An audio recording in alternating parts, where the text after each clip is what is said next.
Я закончи проповедь, которую я когда-то начал, на тему «Бог чтит своих помазанников». Бог чтит своих помазанников. Первая книга, вернее, не первая книга, это Исход, 3 глава. Исход, 3 глава, 10 по 12 стихи. Исход 3, 10 по 12 стихи. Иисус, Бог чтит своих помазанников. Я читаю 10 стиха по 12 стихи. Вы здесь со мной, нет? Итак, Бог явился Моисею и говорит ему: итак, пойди, я пошлю тебя к фараону и выведи из Египта народ мой, сынов Израилевых. Моисей сказал Богу: то я, чтобы мне идти к фараону и вывести из Египта сынов Израилевых. И сказал Бог: я буду с тобой. И вот тебе знамение, что я послал тебя. Когда ты выведешь народ из Египта, вы совершите служение Богу на этой горе. Бог явился Моисею и сказал ему: Моисей, я видел нужды, проблемы, беды, слезы моего народа. И я посылаю тебя, иди выведешь моего народа из Египта. Но Моисей побоялся, или побоялся, и сказал: то я, Господи, чтобы вывести твоего народа из Египта. Бог говорит ему: ты пойдешь к фараону. Но кто такой фараон для Моисея? Фараон — это, во-первых, царь могущественного государства. Это царь самого большого государства в то время. Во-вторых, 2 глава, 15 стих, Исход, говорит нам о том, что сам фараон, самый могущественный царь на планете, издал указ о убийстве, аресте и убийстве, уничтожении Моисея. И теперь Бог явился Моисею и говорил ему: ты, Моисей, пойдешь именно к этому же самому фараону, который издал приказ о твоем уничтожении. Он говорит: что, слушай, я убежал из страны, чтобы он меня не поймал. Теперь ты опять меня посылаешь к нему, чтобы он мог вот тут вообще без сопротивления меня арестовать или что ли? Чему я веду? Я имею в виду, что часто, когда Бог имеет поручение для тебя, оно всегда выглядит слишком большое для твоей возможности. Вы слышите меня? Бог всегда просит нас порой выполнять такие задачи, такие работы, которые физически смотря, мы не можем. Это слишком опасно для нас, слишком сильно для нас. Мы не можем просто по-человечески. Но если бы Бог сказал нам и сделать или исполнить только задачи, которые нам был по силам, тогда это был бы не Бог. Всегда Бог просит тебя сделать что-то, которое выше твоей силы. Почему Бог специально любит таким образом поступать? Потому что если ты пойдешь сам делать то, что ты мог бы делать без Бога, тогда какая разница? Любой человек мог бы сделать это, значит. Но Бог всегда просит, дает людям поручение делать то, что больше них, чтобы они потом не возгордились. Когда вот я это сделал. Чтобы они всегда сказали: да, с помощью Божьей я сделал. Бог мне помог. Или Бог меня использовал. То есть мы всего лишь оружие в руки Божьей. Бог нас использовал, чтобы сделал то или иное дело. Но чему я клянусь? Я клянусь к тому, что есть обстоятельства, может быть, в вашей жизни. Есть ситуации, которые вы думаете: зачем Бог это позволил? Зачем Бог допустил, чтобы я перестал перед фараоном? Братья и сестры, иногда Бог тебе позволит стать перед невозможной ситуацией. Потому что он хочет тебя использовать. Ты говоришь, зачем я заболел раком? Это невозможная ситуация. Это тяжелая ситуация. Это выше моих сил. Выше сил врачей. Выше сил. Зачем у меня такая горе? Зачем мне выпала такая судьба? Потому что Богу нужно как-то тебя остановить, чтобы ты начал смотреть на Него. И Он хочет тебя использовать для чего-то на будущее. Моисей думал, что ему предстать перед фараоном это равносильно самоубийство. Он же, представляете, фараон его искал убить. Но постановление было. Указ президентский или фараонский. И еще мне идти к этому же фараону, чтобы он побыстрее меня уничтожил, что ли? Но Бог его посылает туда, потому что Бог знает, что он его защитит. Бог знает, что он его спасет. И когда Бог его спасет, чтобы он понял, Моисей понял, что, слушай, но я никак мне самому бы не удалось спастись. Это точно не я. Вот, я знаю теперь Бог со мной. Поскорее бы тебе знать, что Бог с тобой. А то тебе, может быть, придется стать перед фараоном. Иногда очень неприятно. Хотя Бог тебя спасет, но очень неприятное переживание. То есть, как это вам сказать, но нервы, это самое, дорнет, дорогает. Но, что я говорю? Бог хотел использовать фараона. И когда он боялся, как мне идти к фараону? Бог говорит, что будет тебе знамение. И что Бог этим хочет сказать, или хотел сказать? Бог этим просто говорил, что Бог чтит своих помазанников. Я буду с тобой. Бог чтит. Что такое помазанник Божий? Это те, которые работают для Бога. Те, которые что-то делают для Бога. Это его помазанник. Бог чтит таких людей. Пойми, если ты служишь Богу, ты что-то делаешь для Господа, Бог не играет с его детьми, тем более с его помазанниками. Он не теряет время. Он не играет. Он чтит. Тот, кто уважает и чтит Бога, Бог чтит. Библия говорит, что с лукавством, лукавым Бог поступает лукаво, по лукавству. Но с чистыми Бог поступает чисто. Те, которые чтят Бога, Бог чтит.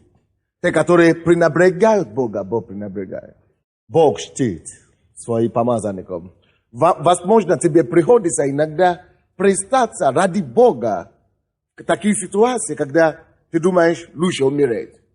Но слушай, если ты сможешь довериться Богу, стать с Богом, просто посчитать Бога послушанием, Бог потом тебя почтит. Он покажет тебе. Он поддержит. И Он покажет даже тем людям, которые тебя ругали, которые тебя пренебрегали, что нет, Он чтит своих помазанников. Давайте откроем 11 главу. То же самое. Это Исход, 3 стих. 11:3. 11:3. Я чтобы побыстрее закончить, потому что у нас свадьба перестает. И дал Господь милость народу своему в глазах египтян. Да, и Моисей был весьма велик в земле египетской, в глазах рабов фараоновых и в глазах народа. Что случилось? Вы поймите, когда Моисей пошел и послушался Господу, то есть вы знаете, что его фараон не убил? Бог чтит своих помазанников. Он не позволяет дьяволу одержать победу над своим. Бог чтит своих помазанников. Тут думал, я рискую. Слушай, все, чем тебе приходится рискнуть ради Бога, это стоит. Потому что Бог чтит своих помазанников. И Он чтит таких, Он уважает тех, которые Его уважают. И Он тебя не даст в обиду. Он тебя не оставит. Что Он сделал для Моисея? Вместо того, чтобы фараон его убил, de napisane što Bog pod nja его авторитет. И Бог сделал его весьма велик. Глаза. Не просто израильтян, но в глазах даже египтян, те, которые его ненавидели, те, которые хотели его убить. Слушай, будь серьезным с Богом. Вы слушайте меня? Относись к Богу и с Богом с уважением. Если ты будешь относиться к Богу 50-50, вот так. Еле-еле. Ты получишь тот же самый результат. Будь серьезным с Богом. Почитай Бога везде. И Бог тебя почтит. Моисей боялся. Да, всегда есть страх перед порушением Божьим. Всегда есть страх, что, может быть, люди тебя не поймут, может быть, у тебя не выйдет, не получится. Но если ты просто хочешь угодить Богу, и Бог это видит в твое сердце, Бог видит, что ты делаешь его дела, Бог найдет способ, чтобы тебя почтить. Видите, Моисей даже это не ожидал. Он этого не ожидал. Он думал, ну, я сделал то, что Бог сказал, и все. Но чтобы люди, которые его раньше ненавидели, чтобы он стал перед ними авторитетом, но это выше его ожидали. Люди, которые хотели его убить, потому что он послушался Богу. Он рискнул вроде бы. Он шел вроде бы на смерть. Но Бог его защитил, и не просто защитил, и избавил. Он делал его весьма великим. Величие ждет любого человека, который готов почитать Бога, потому что Бог его почтит. Я говорю, если бы Бог сказал вам делать то, что, простые вещи, которые вы могли бы сделать, тогда это бы не был Бог. Бог любит поручить людям делать то, что больше нет. Чтобы вы могли потом сказать, да, Бог это сделал, а дать Богу славу. Допустим, возьмем нашу церковь, да? Люди думают, люди всегда не понимают, не до разум, не до, не до разумения. Да, не до разумения. Не, есть слово, которое я хочу именно разуметь. Вот, люди не разумели о нашей церкви. Люди в неразумении о нашей церкви. Они говорят, ну как это люди идут к этому негру? Ну кто?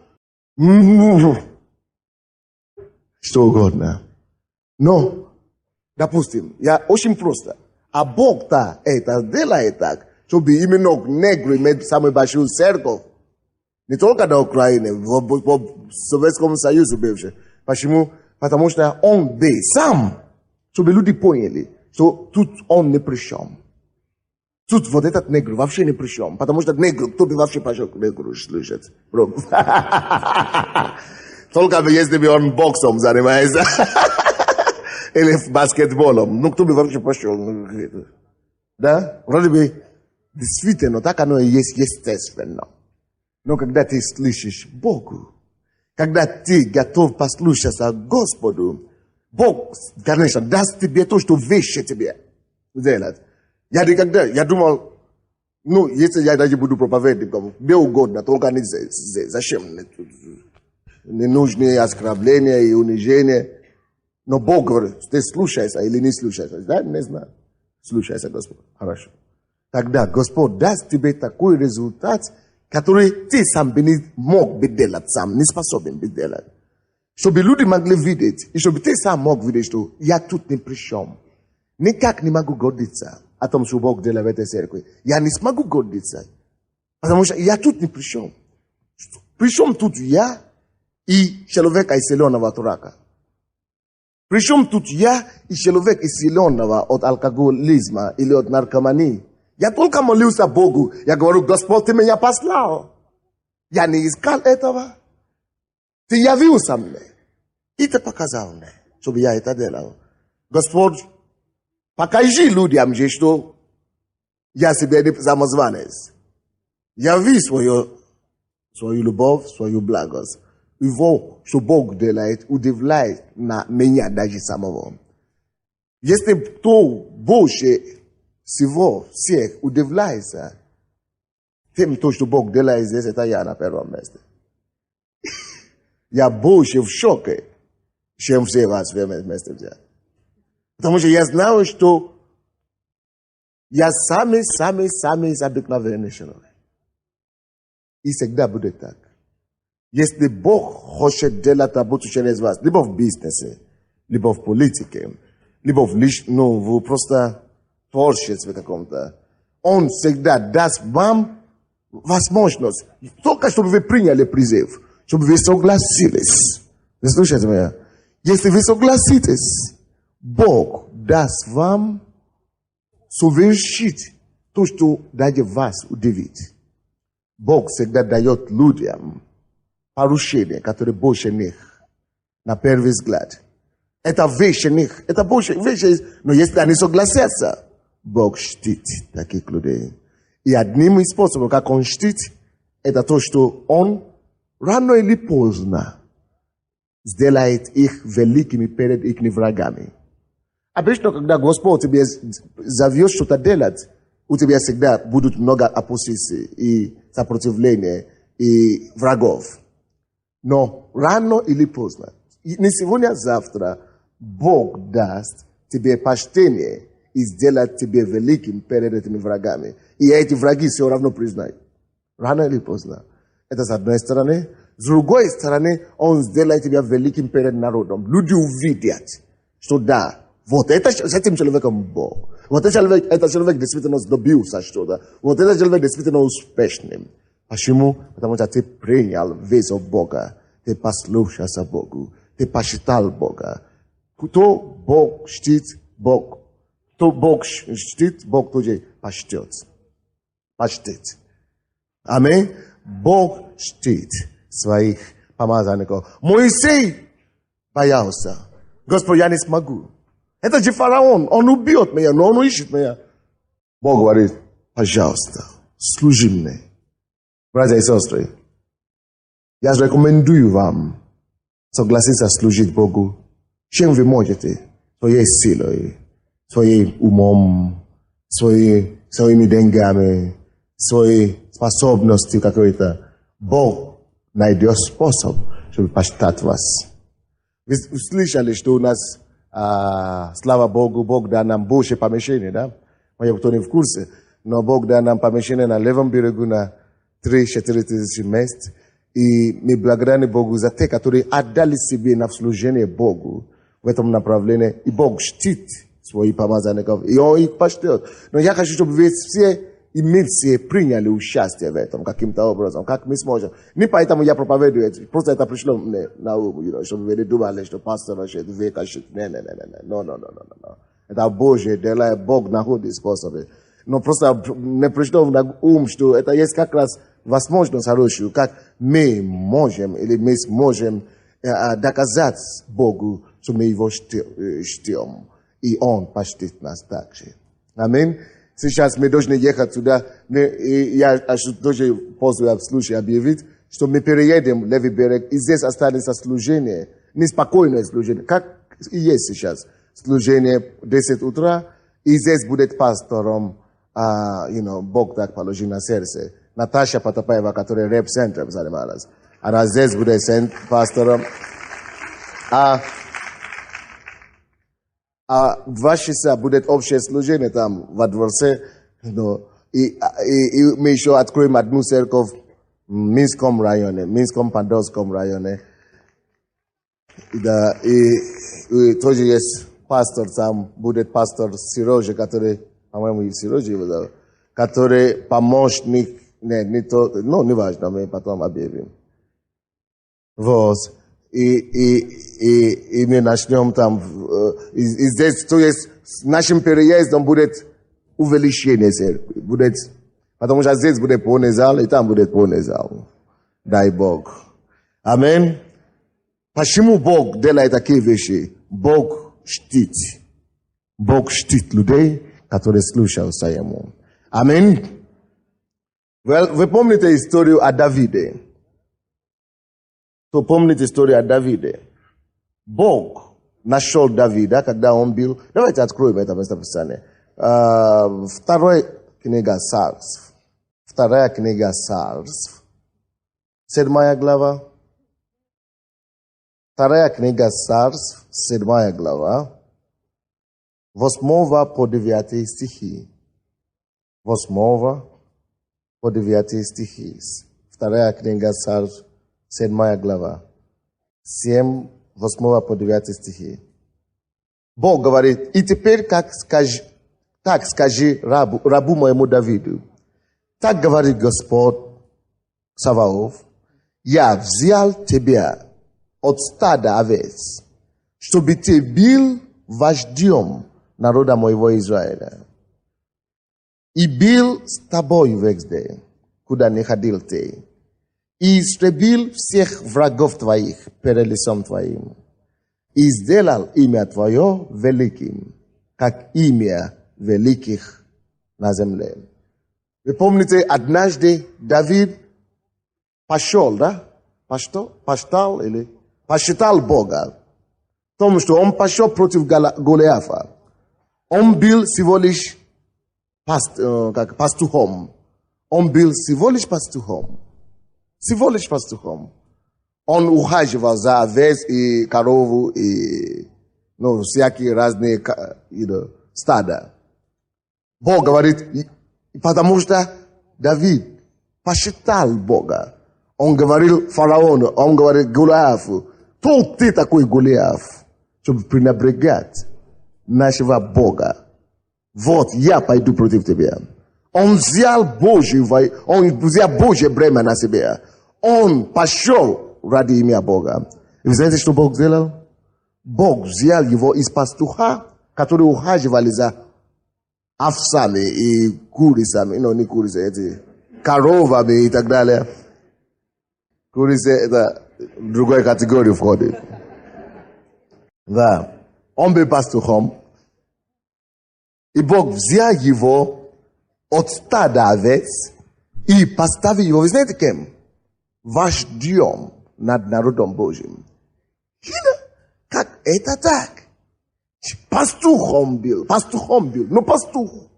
В Израиле были интеллигенция. В Израиле были одарованные люди. В Израиле были умные. Но потому что Давид, который был всего лишь пастухом, посчитал Бога тем, что он сделал Божью работу. Он пошел против Божьего врага. Вы знаете, что Бог сделал? Из пастуха он его поставил царем над его народом. Слушай, Бог чтит своих помазанников. Бог знает способы и пути. Я не знаю, почему я даже эту проповедь читаю. Я даже не знаю, почему. Я не люблю читать такие проповеди. Вот, просто, чтобы не знать, почему читаю. Но я не знаю. Но Бог хочет, чтобы я это говорил кому-то. Бог хочет, чтобы ты поставил его на первом месте.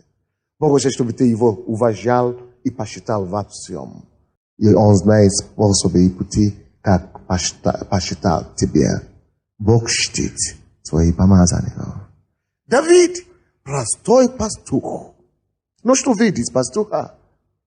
Но когда он посчитал Бога и пошел против проблемы, обстоятельства, которые вроде бы его раздавит сейчас. Голиаф был сильнее его 10 раз. Голиаф мог бы его убить и уничтожить уже. Но, потому что он не побоялся. Он пошел ради Бога и ради имя Господне. Бог не просто его защитил и дал ему победу. Бог взял его, говорит, что ты больше не будешь пастухом. Ты теперь будешь пастором, вождем, царем над моим народом. Все то, что ты делаешь для Бога, рискуя или просто отдавая себя ради Бога, Бог не забывает. Бог не только не забывает, Он помнит. И Он тебя почтит. Дальше написано, и был с тобой везде. Бог гарантирует людям, помазанникам Его, что Он будет с ними везде. Пока ты ходишь по Божьему пути, исполняя Божьему призванию, исполняя Божьему хотению, ты либо рискуя, или не рискуя, или что-то теряешь, или что-то тратишь ради Бога, Он говорит, Он будет с собой, пока ты ходишь по Его пути. Он делает некоторые вещи, Он сделает Его великим, Он его ходил с ним, и говорит, я был самый везде, куда ты не ходил, истребил все врагов своих перед лицом твоим, и сделал имя твое великим, как имя великих на земле. Те, которые чтят Бога, Бог делает их великими, рано или поздно. Это стоит тому, чтобы платить любую цену, только чтобы угодить Богу. Это стоит тому, чтобы рискнуть любую вещь, только чтобы угодить Богу. Бог не забывает своих. Знаете, есть многие люди, которые ходят в эту церковь, или приходили в эту церковь, Бог их исцелил, допустим, от рака, или от какой-то проблемы. Как только что их проблемы решаются, вы знаете, что они делают? Они перестают ходить в церковь. Почему? Потому что, уже получили, что они хотели. Они не были готовы рискнуть свою репутацию ради Бога. Они не были готовы рискнуть свое имя ради Бога. Они не были готовы понести любое задачу, поношение или что угодно ради Бога. А вы знаете, в конце концов, они лишаются того, что даже у них было. Но люди, которые стоят за Богом и с Богом во всех ситуациях, он говорит, он будет с ними, Бог будет с ними. Это Бог чтит людей таким образом. Бог сделает их великими. Вот он чтит тебя таким образом. И Бог сделает тебя из никто, из пастуха, сделает тебя вождем. Я знаю, в нашей церкви, допустим, Наташа, я говорю, что Наташа сейчас будет пастором здесь, да? И вы знаете, будет здесь большой зал. Наташа пила 30 лет. Она сама даже не стесняется. Говорит об этом. Она была алкоголичкой почти. Потому что она посчитала Бога. Бог его. У нас церковь в Борисполе есть. Там 700 человек, наверное. Человек в церкви. Он наркоман. Наркоман. Колосса. Вообще, жена разводилась 1000 раз, наверное. 10 раз. Но когда Бог его спас, он сейчас пастором заммера города Бориспола. Туда ходит в эту церковь. Это кому он ходит? Наркоману бывшему. Что это значит? Бог чтит. Потому что этот наркоман, когда он пришел к Богу, он все отдал. Те, которые... Наташа, допустим, она не церемонится с Богом. Она поддала все Богу. А Бог любит посчитать. Он чтит людей, которые... Из пастуха он может сделать царя. Из беженца Моисея он сделал вождем народа. Бог чтит. Не бойся никогда что-то делать для Бога. Не ограничивай даже себя в этом. Если ты почтешь Бога... Да, я вам покажу одно местописание, что Иисус говорит. Очень интересно. И для меня это такое запоминающее местописание. Откройте Евангелие от Иоанна. Евангелие от Иоанна, да. 12 глава. Евангелие от Иоанна я заканчивал. 12 глава. Я заканчивал, значит, еще есть 2 местописания, конечно. Евангелие от Иоанна, 12 глава. 25-26 стихи. 25-26. 25-26. Что Иисус говорит по этому поводу? Что говорит Иисус по этому поводу? Иисус говорит, любящий душу свою, погубить ее. А ненавидящий душу свою в мире этом, сохранить ее в вечной жизни. Что, о чем речь идет? Когда вообще Иисус говорит, что кто любит свою жизнь, то теряет его, или кто не хочет отдать свою жизнь Богу, то теряет. Что Иисус имеет в виду? Иисус просто этим говорит, что эгоисты всегда теряют, в конце концов. Это эгоист говорит, только мне, только мою жизнь. Вот я живу только ради себя. Вот я живу только, своими помыслами. Им не интересно, что с другими людьми, как кому-то помочь. И Бог говорит, кто любит душу свою, вот таким образом. Вот только эгоисты всегда теряют, в конце концов. Он говорит, кто любит жизнь свою, то теряет ее. Хочешь, не хочешь. Даже если ты не потеряешь здесь на земле, ты теряешь Царство Небесное. Зачем тебе приобрести весь перейти в ад? Что толку? Дальше написано, дальше что? То ненавидит душу свою в мире этом. То есть, то отдает свою жизнь ради служения людям. То отдаю свою жизнь Богу. Чтобы Бог его использовал, чтобы благословил людей. Написано, тот сохранит на самом деле. Вроде бы ты отдаешь, да? Но на самом деле ты сохраняешь. Ты сохраняешь. И не просто в жизни вечную. Но в 26 стих говорит, кто мне служит, мне да последует. Мне да последует. И где я, там и слуга мой будет. Он говорит, кто мне служит, пускай следует за мной. Давайте будем следовать за Иисусом, да? Но мне интересно то, что следующее. Следующая фраза. Посмотрите. И кто мне служит, того почтит. Отец мой. Кто мне служит, того почтит. Отец мой. Поэтому, если вы ходите в церковь, каким-то образом найдите способ, как вы будете служить Богу. Просто найди твой личный способ, как ты можешь служить Богу. Вот, допустим, кто-то служит прославление, кто-то служит в хоре, кто-то служит из бабушки или бабушки, они молятся просто за церковь, за пастора. Кто-то служит деньгами, потому что они зарабатывают, просто финансами помогают церкви. Кто-то служит просто моляя за других людей, допустим. Кто-то служит евангелизацией, приводит людей к Богу. Кто-то служит вот это приводит таких людей беспомощным в церковь, допустим, чтобы показать им, что есть выход. Я не знаю, какие способности, что... Вот почему кто-то говорит, что есть целый список служений, которые есть, и которые можно еще придумать. Просто каким-то твоим способом найди, как посчитать Бога в твоей жизни. Это тебе гарантирует возможность посчитать Бога, что Бог тебя тоже будет чтить. Вы слушаете меня, да?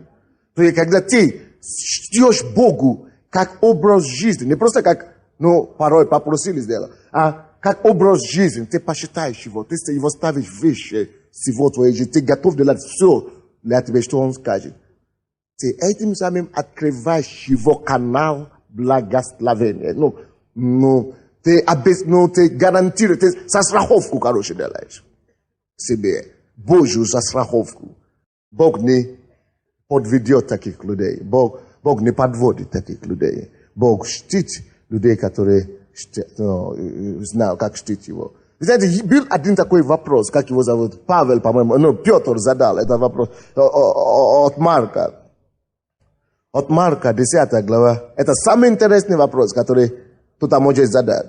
И я думаю, что он был прав, этот Петр, который задал этот вопрос. Кто-то думает, нет, мы такие духовные, нельзя вот такой вопрос задать Богу. Вот нельзя, мы такие, на Бог обидится, а то Иисус обидится. Нет, Иисус не обидится, Иисус понимает.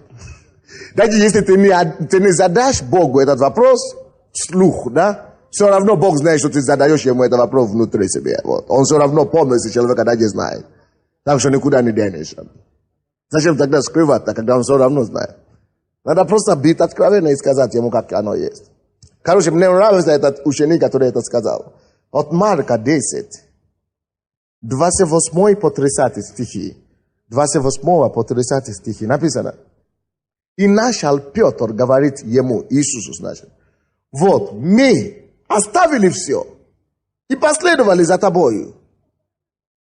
Ну что дальше, Иисус? Ну что дальше? Мы оставили все и последовали за тобой. Иисус сказал в ответ, истинно говорю вам, нет никого, кто оставил бы дом, или братьев, или сестер, или отца, или мать, или жену, или детей, или семью, или ради меня и ради Евангелия. Нет никого, кто не получил бы ныне в это время среди гонений во 100 крат более домов и братьев, и сестер, и отцов, и матерей, и детей, и земель, и в веке грядущем жизнь вечную, еще плюс тому. Он говорит, среди гонений.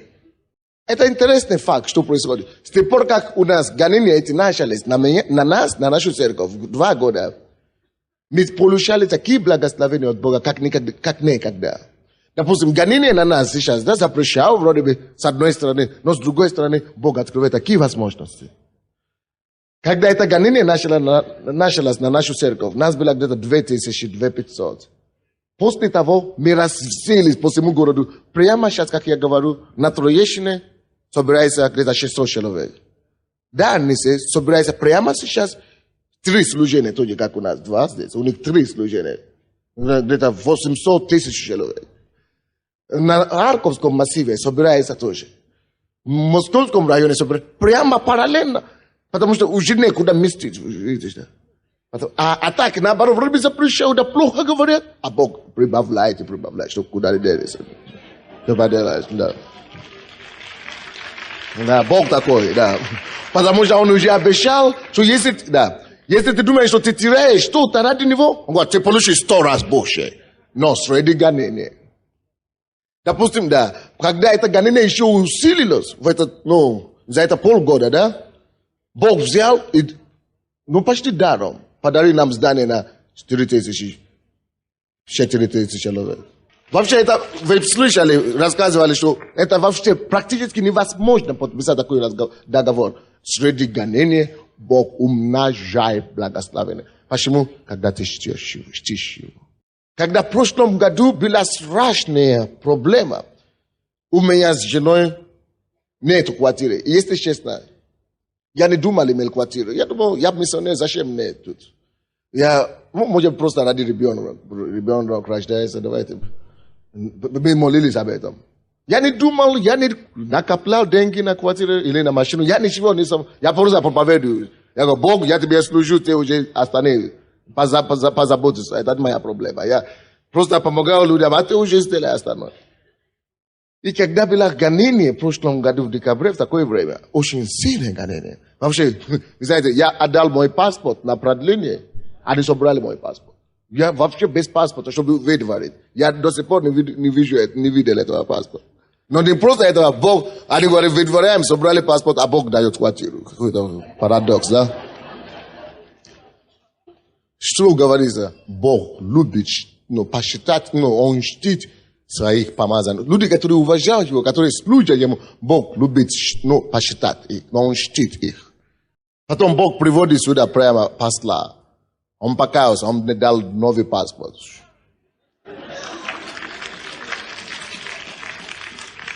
Потом Бог находит депутатов, разные люди, которые настаивают и борются, чтобы оставить пастора. Я себе сижу и молюсь за людей, молюсь за проблемы разные, а они борются, как будто это свои личные проблемы. Что Бог делает? Серьезно? Бог знает способы и пути, как посчитать людей, которые чтят Ему. Так что, братья, говорят, те, которые служат мне, Иисус говорит, те, кто служит мне, Бог, Отец мой, почтит. Он говорит, а как мы, которые оставили свой дом, свой живот, оставили? Он говорит, нет, никого, кто бы оставили, или пожертвовал бы, или терял что-то бы, или бы тратил что-то ради меня, чтобы он не получил 100 раз. Но Бог не садист, Бог благодарный Бог. Вы знаете, есть некоторые люди, которые ты помогаешь им, они тебе никогда не скажут спасибо. Они тебе скажут, ты хочешь, чтобы ты мне сделал. Один брат мне свидетельствовал здесь на сцене. И он пришел к своему другу, тоже верующему, на квартиру. Он говорит, чего у тебя нету мебели? Он говорит, Бог мне благословил квартиру. И я ему сказал, если ты хочешь, ты благослови мне квартиру, благослови мне мебель. И тот брат сказал, хорошо, я тебе отдам шкаф. Шкаф. И он принес ему шкаф. И тот брат говорит, да, кто-то тоже мне обещал, мягкий уголок. Но я ему сказал, если вы хотите меня благословить, он говорит, что тот человек говорит, возьми машину и соберешь мягкий уголок. У меня есть, я тебе дарю. А он говорит, нет, если это Бог мне благословляет, пускай Бог сам найдет машину и соберет, и привезет меня прямо домой. Представляете, как люди... Есть такие, он даже не сказал спасибо. Он ждет, чтобы тот человек нашел еще и грузовик и привез к нему домой. Он даже не сказал спасибо, он просто... И тот приезжает к нему опять. И говорит, у тебя до сих пор нет этого мягкого угла? Он говорит, нет, потому что тот не привоз. Есть такие люди постоянно. Но Бог, Он не такой. Если ты даешь Богу маленькое, что-то, Бог уважает твои действия. Бог уважает, Бог есть благодарный Бог. Он не есть такой неблагодарный. Как называются такие неблагодарные люди? Как это? Так и называется, да? Я думал, какой-то строгое слово должно быть. Но Бог, Он не такой, как некоторые люди, которые вот так поступают. Бог, Он благодарный Бог. Да, Он не просто потребит. Он тебе, что-то получает от тебя, Он говорит, что 100 раз получишь.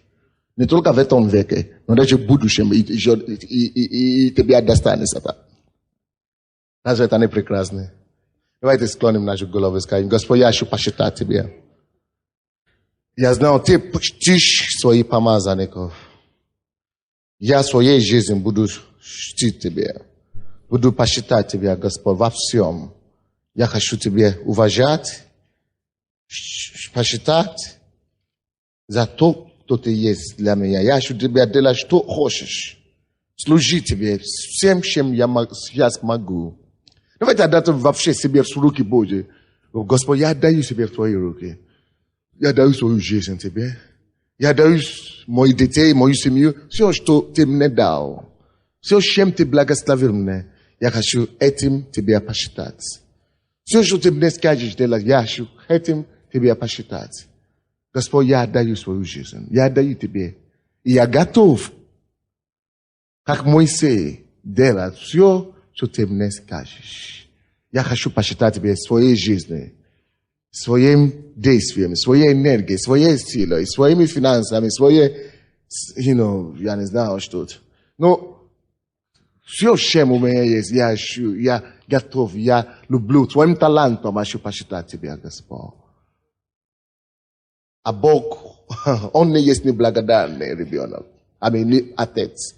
Он выражает свою благодарность. Он говорит: кто чтит меня, кто служит меня, того почтит Отец Бог Небесный. Бог знает, как почтить вас. Он знает и найдет способы.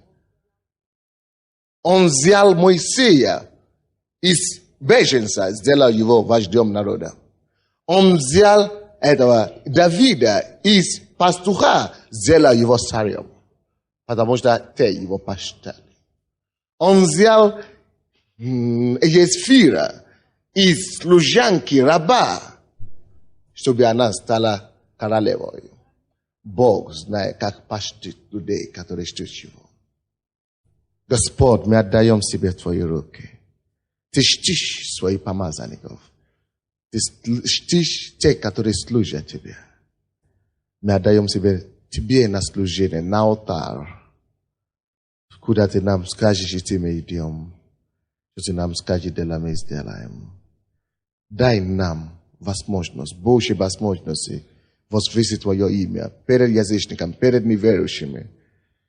Почитать Тебе, уважать Тебе, рассказать людям о Тебе. Помоги нам это сделать. И мы знаем, что Ты исполнишь свое обещание. Ты почтишь нас. Мы благодарим Тебя за это, Господь. И, Господь, я молюсь за всех нашей церкви, которые чтили Тебя каким-то способом. Я молюсь за тех, которые служат Тебя в этой церкви. Своей силой, своим знанием, своей энергией, своими деньгами. Я представляю и перед Твоим престолом. Господь, сегодня и этот месяц есть месяц благодарения. Я уже благодарю Тебя уже заранее. За те чудеса и милости, которые Ты проявишь над их жизнью. Спасибо, Отец. Во имя Иисуса Христа. Аминь.